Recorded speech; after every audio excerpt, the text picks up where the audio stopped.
রসুল আমার ভালোবাসা, রসুল আমার আলো আশা, রসুল আমার প্রেম বিরহের মূল আলোচনা, রসুল আমার ভালোবাসা। আসসালামু আলাইকুম রহমতুল্লাহি ওয়া বারাকাতুহু। বিসমিল্লাহ ওয়ালহামদুলিল্লাহ ওয়াসসালাতু ওয়াসসালামু আলা রাসূলিল্লাহ ওয়া বা'দ। প্রিয় দর্শক, কাছে দূরে বিশ্বজুড়ে যে যেখান থেকে এই মুহূর্তে দেখছেন, ফ্রেশ প্যাকেজড ড্রিঙ্কিং ওয়াটার নিবেদিত সিরাতুন নবী সাল্লাল্লাহু আলাইহি ওয়াসাল্লাম, আপনাদেরকে আজকের পর্বেও স্বাগত জানাচ্ছি আমি নিজাম বিন মুহিব। প্রিয় দর্শক, আপনারা নিশ্চয়ই জেনে থাকবেন যে প্রতিদিন আমরা একজন আলোকিত মানুষের কাছ থেকে নবী সাল্লাল্লাহু আলাইহি ওয়াসাল্লামের জীবনের যে কোনো একটি পার্ট নিয়ে আলোচনা করে থাকি এবং আমরা তন্ময় হয়ে আলোচনা শুনতে থাকি। যদিও সময় খুবই সংকীর্ণ, অল্প সময়ের মধ্যে আমরা চেষ্টা করি গুরুত্বপূর্ণ কিছু শিক্ষা, গুরুত্বপূর্ণ কিছু মেসেজ আপনাদের কাছে পৌঁছানোর। যথারীতি আজকেও আমরা আমন্ত্রণ জানিয়েছি আমাদের প্রিয় একজন স্কলারকে। চলুন সম্মানিত অতিথির সঙ্গে আপনাদেরকে শুরুতেই পরিচয় করিয়ে দিচ্ছি। বিজ্ঞ স্কলার হিসাবে আমাদের স্টুডিওতে এসেছেন বাংলাদেশের খ্যাতিমান স্কলার, জাতীয় বিশ্ববিদ্যালয়ের সম্মানীয় সহযোগী অধ্যাপক ফদিলাতুশ শেখ মুফতি ডক্টর ইমাম হুসাইন। আসসালামু আলাইকুম রহমতুল্লাহি ওয়া বারাকাতুহু। ওয়ালাইকুম আসসালাম রহমতুল্লাহি ওয়া বারাকাতুহু। উস্তাদ কেমন আছেন? জি আলহামদুলিল্লাহ, আল্লাহ পাক ভালো রেখেছে। আলহামদুলিল্লাহ, আপনাকে পেয়ে আমরা অত্যন্ত আনন্দিত। আপনাকে আমাদের এই আয়োজনে স্বাগত জানাচ্ছি। জাযাকুমুল্লাহ খাইরান। বারাকাল্লাহু ফিক। প্রিয় দর্শক শ্রোতা, আজকে আমরা রাসূল সাল্লাল্লাহু আলাইহি ওয়াসাল্লামের জীবনের অন্যতম একটি পার্ট হিজরতের প্রস্তুতি ও কুরাইশদের অপতৎপরতা এই বিষয়ে আলোচনা শুনব। চলুন প্রিয় দর্শক, দেরি না করে আলোচনা শুরু করি। উস্তাদ, একদম শুরুতেই জানতে চাই, রাসূল সাল্লাল্লাহু আলাইহি ওয়াসাল্লাম হিজরত করার সিদ্ধান্ত কেন নিলেন? আলহামদুলিল্লাহ, ওয়াসসালাতু ওয়াসসালামু আলা রাসূলিল্লাহ ওয়া আলা আলিহি ওয়া সাহবিহি ওয়া মাওয়ালা। প্রথম কথা, নবী সাল্লাল্লাহু আলাইহি ওয়াসাল্লামের সিরাতের ক্ষেত্রে সবচাইতে গুরুত্বপূর্ণ পয়েন্ট সেটি হলো হিজরাতুন নবী সাল্লাল্লাহু আলাইহি ওয়াসাল্লাম। এজন্য যখন ইসলামী একটি সন যখন শুরু করবেন, ওমর রাদিয়াল্লাহু তাআলা আনহুর যুগে যখন সিদ্ধান্ত হলো যে ইহুদিদের একটা গণনার সাল আছে, তারপর খ্রিস্টানদের একটা সাল আছে, সবার একটা আছে, তো মুসলিমদের কি হবে, কখন থেকে শুরু হবে, তো তখন বিভিন্ন জন বিভিন্ন প্রস্তাব নিয়ে আসলেন। তো শেষে ওমর ইবনে খাত্তাব রাদিয়াল্লাহু তাআলা আনহু নবী সাল্লাল্লাহু আলাইহি ওয়াসাল্লামের হিজরতটাকে রাসূলের জীবনের সবচাইতে গুরুত্বপূর্ণ বিষয় হিসেবে চিহ্নিত করলেন এবং বললেন এই হিজরত থেকে হিজরি সন শুরু হবে। তাহলে বোঝা যায় এই হিজরতটাই রাসূল সাল্লাল্লাহু আলাইহি ওয়াসাল্লামের জীবনের সবচাইতে গুরুত্বপূর্ণ টার্নিং পয়েন্ট, যে এক অবস্থা থেকে আরেক অবস্থা। তো সিদ্ধান্ত কেন নিলেন, প্রথম আমরা এই বিষয়ে আসি। তো প্রথম কথা, নবী সাল্লাল্লাহু আলাইহি ওয়াসাল্লাম নিজের থেকে কোনো সিদ্ধান্ত কখনো নেন নাই। সিদ্ধান্ত আল্লাহ সুবহানাহু ওয়া তাআলার পক্ষ থেকে এসেছে। এমনকি নবী সাল্লাল্লাহু আলাইহি ওয়াসাল্লামের ব্যক্তিগত জীবনে যা ঘটেছে, যেমন নবী সাল্লাল্লাহু আলাইহি ওয়াসাল্লাম বিবাহ করেছেন, সেই বিবাহ কিন্তু নবী সাল্লাল্লাহু আলাইহি ওয়াসাল্লাম নিজে করেন নাই।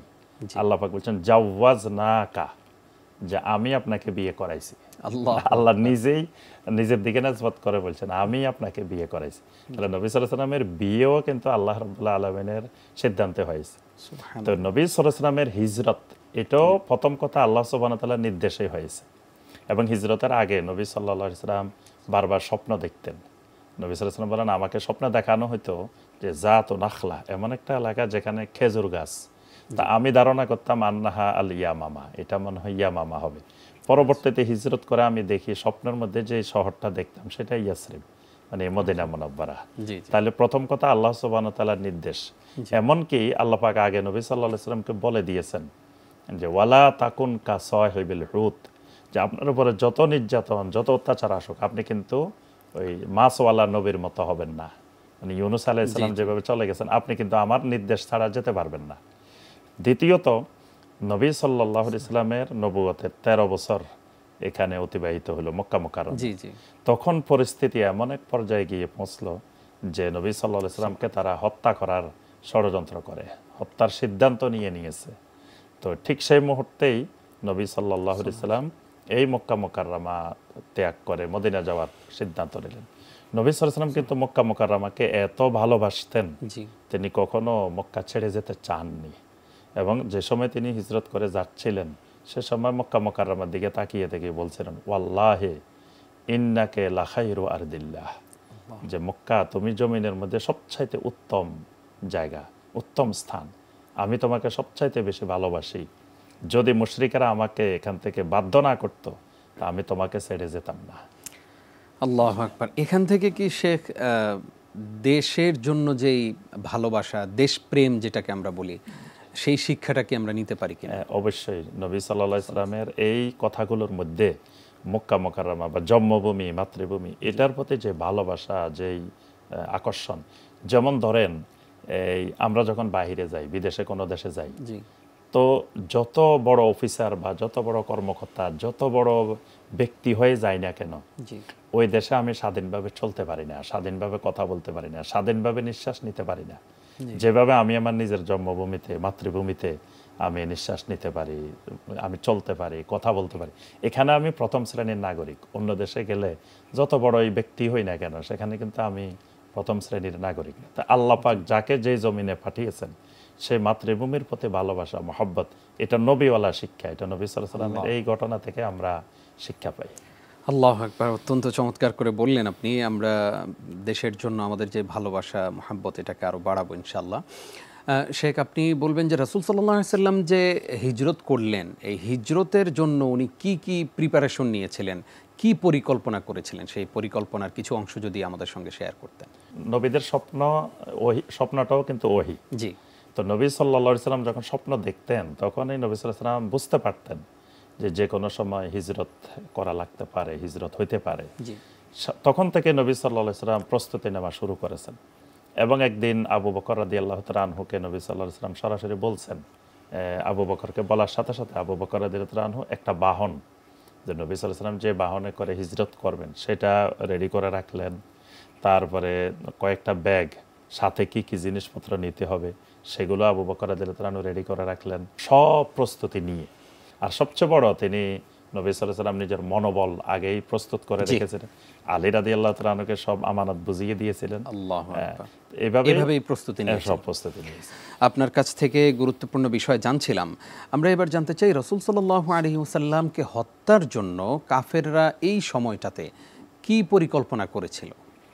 নবী সাল্লাল্লাহু আলাইহি ওয়াসাল্লামের দাওয়াত যখন পর্যায়ক্রমে চতুর্দিকে ছড়িয়ে পড়ছে, তো এর আগেও কাফেররা কয়েকবার এই বিষয়ে বৈঠক করেছে।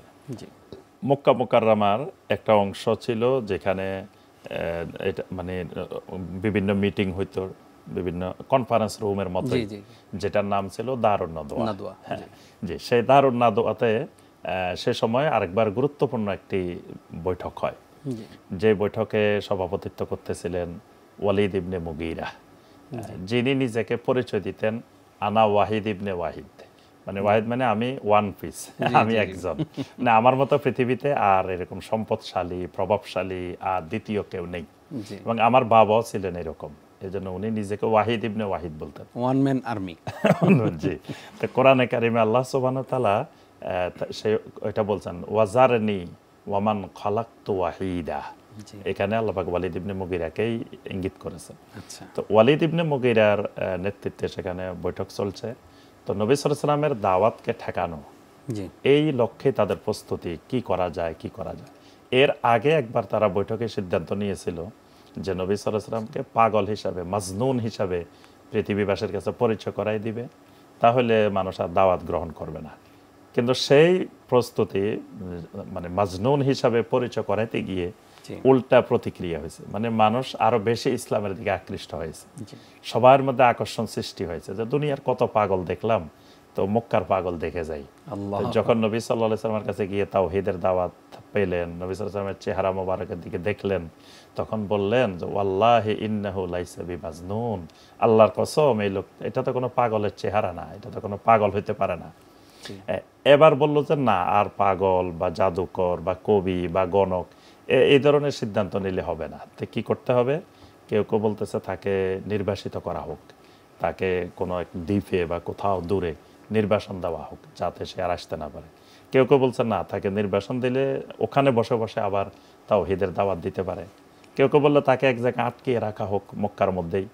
তো বললো তাকে তো শিয়াবে আবি তালেবে 3 বছর আটকিয়ে রাখা হয়েছে, তা তো কোনো কাজ হয় নাই। সর্বশেষ পরামর্শ আসলো যে তাকে হত্যা করা হোক।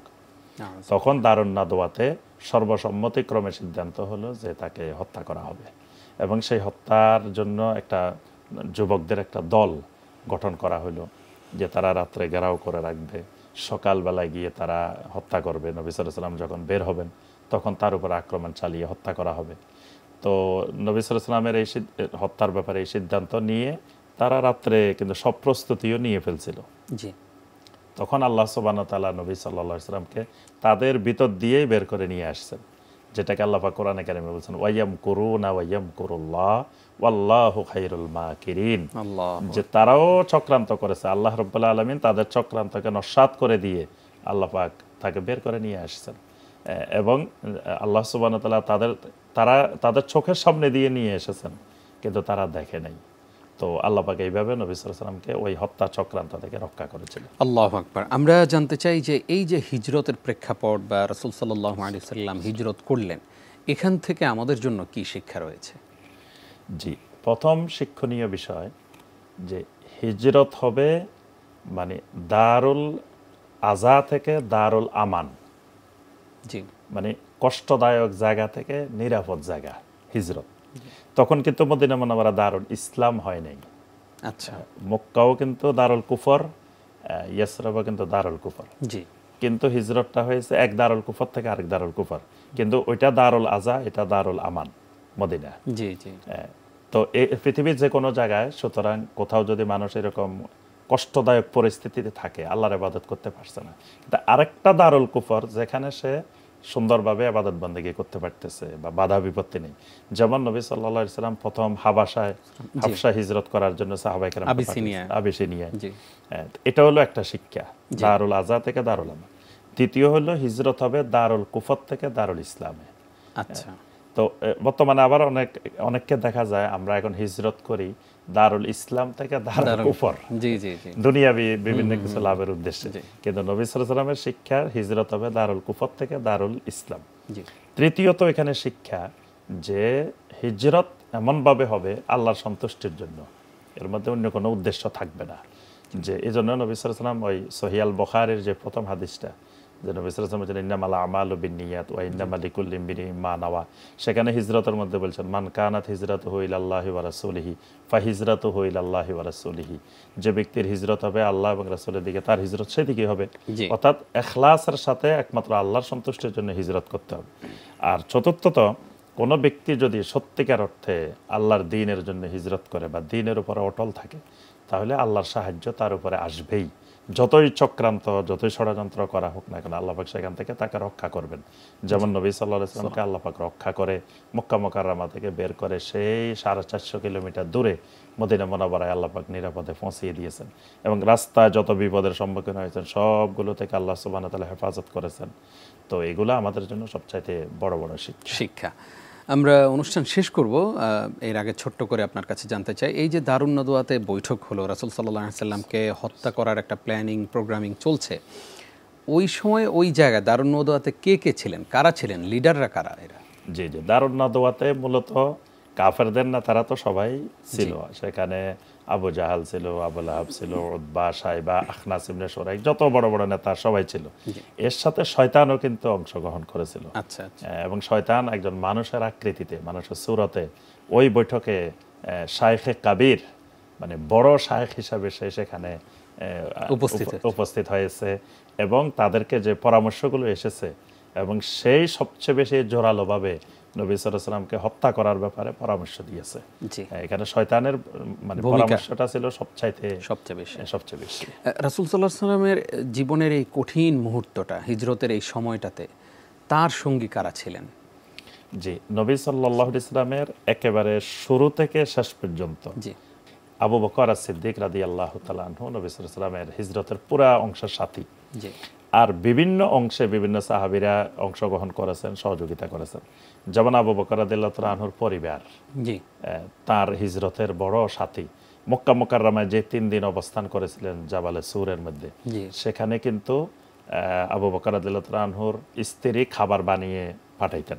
আবু বকর রাদিয়াল্লাহু তাআলা আনহুর মেয়ে আসমা বিনতে আবি বকর, তাকে বলা হয় জাতুন নাতাকাইন, মানে তিনি তার 2টা ফিতাকে ছিঁড়ে একটা মানে কোমরবন্ধকে ছিঁড়ে একটা দিয়ে নবী সাল্লাল্লাহু আলাইহি ওয়াসাল্লামের ব্যাগ বেঁধে দিয়েছিলেন, আরেকটা নিজে রেখেছিলেন, এই জন্য তার উপাধি জাতুন্না তাকাই। তো তারপরে আসমা রাদিয়াল্লাহু তাআলা আনহা খাবারগুলোকে জাবালে সূরের নিচে পর্যন্ত পৌঁছাই দিতেন। জি, কোন কোন বর্ণনা আছে তিনি নিজে পাহাড়ের উপরে উঠতেন। সুবহানাল্লাহ, সুবহানাল্লাহ। তারপরে আয়েশা রাদিয়াল্লাহু তাআলা আনহা ছোট ছিলেন, তিনিও এই ক্ষেত্রে অংশগ্রহণ করতেন। তার ভাই আব্দুর রহমান, মানে আবু বকর রাদিয়াল্লাহু তাআলার ছেলে, তিনিও সবসময় সহযোগিতা করতেন। তারপর তাদের গোলাম ফুহাইরা, জি, তিনি তো সবসময় ওই জাবালে সূরের চতুর্পাশে ছাগল নিয়ে ঘুরতেন। মানুষ মনে করতো পাহারা। ছাগল ছড়াইতেন, কিন্তু তিনি জি, জি। পাহারা দিতেন। জাযাকাল্লাহ খাইর উস্তাজ, অনেক গুরুত্বপূর্ণ বিষয়ে উঠে এসেছে। আমাদেরকে আপনার মূল্যবান সময় থেকে সময় দেবার জন্য ধন্যবাদ জানাচ্ছি। জি, বারাকাল্লাহ। ওয়াইয়াকুম। প্রিয় দর্শক, এতক্ষণ যারা আমাদের সঙ্গে ছিলেন আপনাদেরকেও ধন্যবাদ জানিয়ে শেষ করছি আজকের আয়োজন। আপনারা দেখছিলেন ফ্রেশ প্যাকেজড ড্রিঙ্কিং ওয়াটার নিবেদিত সিরাতুন নবী সাল্লাল্লাহু আলাইহি ওয়াসাল্লাম। আগামী পর্ব দেখবেন সেই প্রত্যাশায় বিদায় নিচ্ছি। নিজাম বিন মুহিব।